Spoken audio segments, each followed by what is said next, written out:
Tous les ans à Los Angeles se tient le plus grand salon au monde consacré aux jeux vidéo. Ça s'appelle l'E3 ou Electronic Entertainment Expo et c'est malheureusement réservé aux professionnels et aux journalistes. Mais ADDX y était et vous allez tout voir et tout savoir sur l'E3 version 2006. Et croyez-nous, il y avait de quoi faire cette année.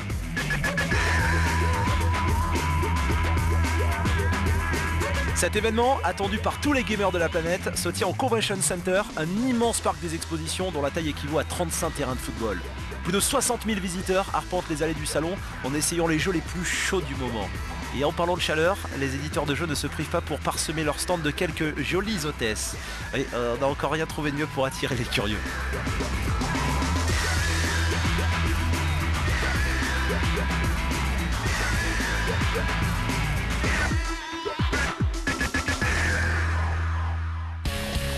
Déjà la guerre des consoles est sur le point de reprendre de plus belle avec l'arrivée de la PlayStation 3 et de la Nintendo Wii, future concurrente de la Xbox 360.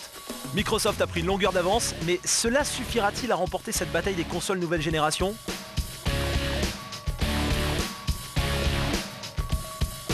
Du coup chez Microsoft on a mis l'accent sur les jeux avec en fer de lance le spectaculaire Gears of War.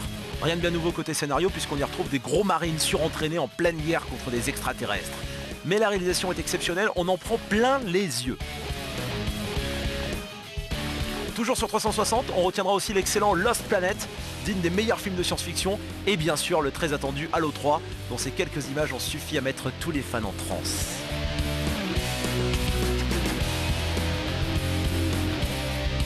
Niveau matériel, on notera l'arrivée prochaine d'un beau volant qui sera compatible avec le très attendu Forza Motorsport 2. Ce futur hit proposera un choix de 300 véhicules, tous customisables, pour ensuite aller frimer sur le Xbox Live. Enfin, on terminera avec l'annonce du lecteur optionnel de HD DVD qui arrive à la rentrée, l'un des deux futurs formats amenés à remplacer notre DVD actuel. Oui, il faudra faire encore un petit peu de place sous votre télé.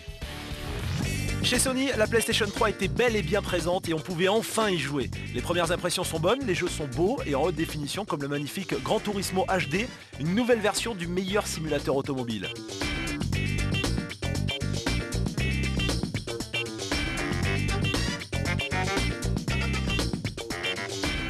La machine sera disponible dès le 17 novembre dans deux versions. Le premier pack coûtera 499 € et possédera un disque dur de 20 Go. Et le second sera doté d'options supplémentaires d'un disque dur de 60 Go pour 599 €. Évidemment, elle pourra se brancher sur le net et pourra même lire les disques Blu-ray, le concurrent direct du HD DVD. Et ouais, la guerre des consoles se joue aussi sur le terrain du cinéma haute def. La manette qui était restée jusque-là bien mystérieuse ressemble finalement au DualShock que l'on connaît déjà avec des gâchettes plus larges, idéales pour les jeux de course.